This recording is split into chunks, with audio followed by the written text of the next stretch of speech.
आमदाराचं नाव सुटून गेलं, पण भाजपच्या 2 पदाधिकाऱ्यांचं नाव तेव्हा ध्यान होतं.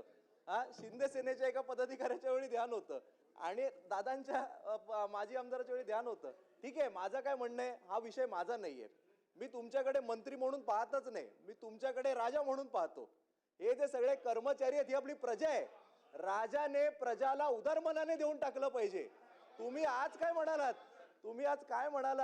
की जी आर मध्ये असताना सुद्धा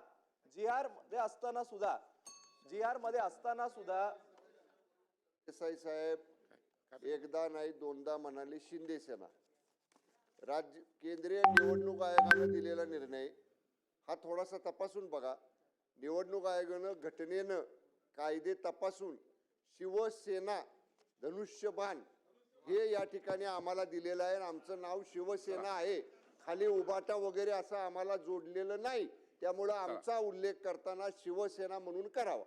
आणि ते शिंदे सेना म्हणले ते अध्यक्ष महाराज शिंदे सेना जे म्हणले ते कामकाजातनं काढून टाका.